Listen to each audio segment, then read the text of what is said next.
Bonjour, aujourd'hui c'est lundi 21 mars, c'est le printemps et je fais une vidéo Books I Borrow.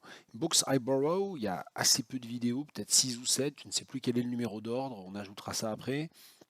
C'est toujours fait à l'arrache, c'est toujours fait n'importe comment. D'habitude, je fais ces vidéos en anglais, mais là, je vais le faire rapidement en français parce qu'il y a des points qui sont liés à des livres en français, donc ça sera encore plus artificiel aussi. Une petite note pour signaler que là, juste derrière moi, une nouvelle affiche s'est ajoutée par rapport aux précédentes vidéos. C'était un spectacle qui a eu lieu jeudi dernier, spectacle en anglais, Series of Public Apologies, et je ne sais jamais quelle est la suite, In Response to an Unfortunate Incident in the School Lavatories, une pièce de John Donnelly. C'était joué, interprété par les M1 Art du spectacle, coaché par Didier Giroldon, qui est dramaturge, et par ma collègue Frédéric Foissier pour la langue anglaise. Et c'était très chouette. Voilà, ça c'était jeudi dernier. Donc je continue à ajouter un petit peu des affiches. J'en ajoute aussi sur la porte intérieure, mais celles-là, vous ne pouvez pas les voir. Alors le principe de Books I Borrow, c'est un peu l'inverse de je rends des livres. C'est toujours avec la BU, c'est toujours avec la bibliothèque universitaire des Tanneurs, mais au lieu de parler de livres que j'ai lus ou parcourus ou pas eu le temps de lire avant de les rendre, là je vous parle des livres que je viens juste d'emprunter. Donc je sors de la BU, c'est un peu mon book haul, mais c'est un book haul avec la BU, pas avec des livres que j'ai achetés. Alors, qu'est-ce que j'ai récupéré? J'ai récupéré ce livre.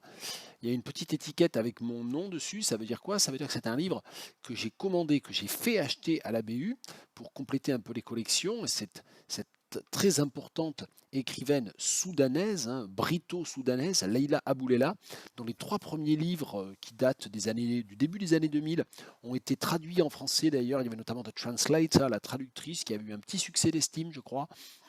Et en fait, depuis maintenant 2005-2006, elle continue à écrire, elle est assez prolifique en fait, et elle n'est plus du tout traduite. Donc je voulais un petit peu regarder, jeter un œil à ses derniers livres que je ne connais pas, et celui-là il est de 2018, il s'appelle Elsewhere Home, et je crois que voilà, c'est un recueil de nouvelles. Voilà, Elsewhere Home de Leila Aboulela.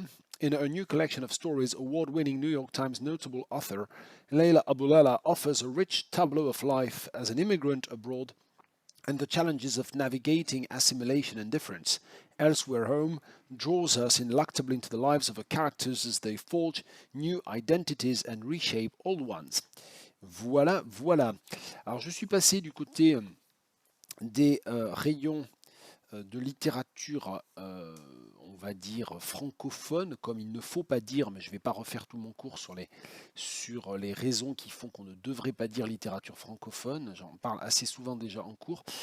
Et je cherchais en fait le dernier roman de Tierno Monenembo en me doutant qu'il ne serait pas encore acheté. Et j'ai l'impression, mais je n'ai pas revérifié sur le catalogue, qu'il n'y a aucun livre de Tierno Monenembo à la BU. Ça paraît un peu étrange, mais bon, à vérifier. Là, mon œil j'ai été distrait par un oiseau qui a failli se cogner à la vitre, là, juste là. Bon, donc j'ai quand même emprunté ce livre autour duquel je tourne depuis un petit moment, ou cet auteur autour duquel je tourne depuis un petit moment, Max Lobé. C'est un écrivain camerounais et publié aux éditions Zoé. Celui-là, il est de 2018. Et il a écrit, c'est son quatrième livre déjà, et ça fait donc pas loin de 10 ans que je vois ce nom passer, puis je ne l'ai jamais lu. Et Ahmed Slama, en fait, m'a dit que c'était pas mal. Et je ne sais plus si c'est de celui-là que me parlait Ahmed ou pas, mais bon.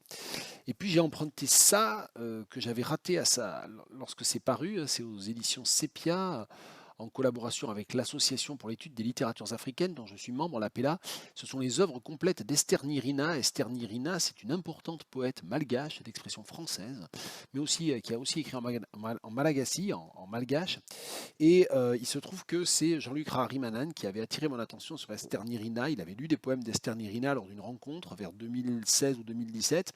Et à la suite de ça, j'avais fait venir un certain nombre de livres parce que plus rien n'était édité, tout était épuisé, on ne trouvait plus rien d'Esther Nirina.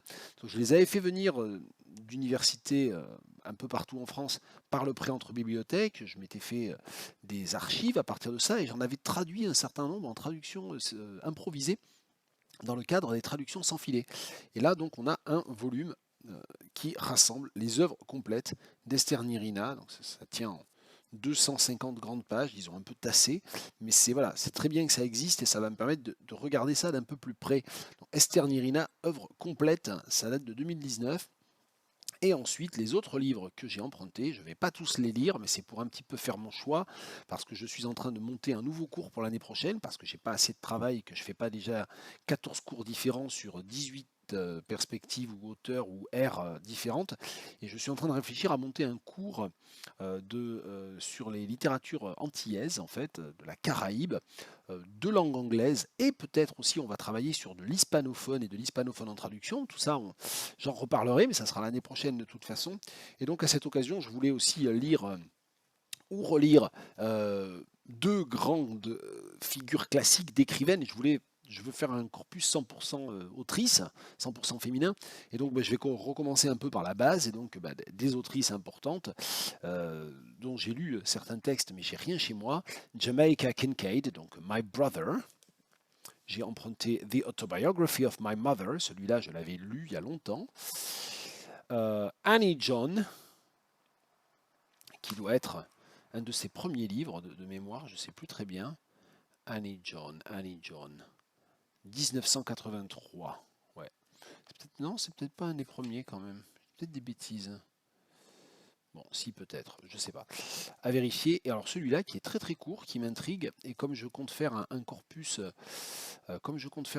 avec un certain nombre de textes, c'est vrai que je cherche un peu des textes courts et je vais sans doute travailler beaucoup en poésie. Donc peut-être que je vais pas du tout faire travailler sur Kincaid et sur Dante Cat parce qu'ils n'ont pas écrit de poésie à ma connaissance. Mais enfin, voilà, c'est aussi pour reprendre un peu par rapport à l'air, par rapport à ce qui existe. Celui-là, c'est At the Bottom of the River, avec toujours le petit code barre de la BU. Et donc je disais Jamaica Kincaid, mais aussi Edwidge Danticat. Ça, c'est une écrivaine super. Ça fait très longtemps que je ne l'ai pas retravaillé un petit peu. Et voilà, Edwidge Danticat. Je ne sais jamais comment on dit Edwidge, je suppose Edwidge Danticat. Celui-ci, hein, qui est très bien, The Farming of Books, qui est très très chouette. Euh, The Farming of Bones, je me demande comment on traduirait ça d'ailleurs. Ça a peut-être été traduit, tiens, parmi les choses qu'il faut que je regarde, c'est ce qui a été traduit de Danticat et de Kincaid, donc à me remettre pas mal dessus. Brother, I am dying, décidément, il y a des brothers et des mothers partout dans ces livres. Et celui-là, que pour le coup je ne connais pas, qui doit être un texte assez récent, je pense, ouais, 2013, récent on va dire pour moi, Clare of the Sea Light, voilà, de Edwidge Danticat, avec une couverture un peu kitsch. Mais bon, on connaît le milieu de l'édition anglophone, et il peut y avoir des emballages un peu kitsch et des véritables chefs-d'œuvre à l'intérieur. Voilà, c'était pour cette édition de Books I Borrow, ce que je viens d'emprunter et pourquoi je l'ai emprunté et comment on travaille avec les bibliothèques universitaires quand on est universitaire, enseignant-chercheur, etc., etc. À bientôt.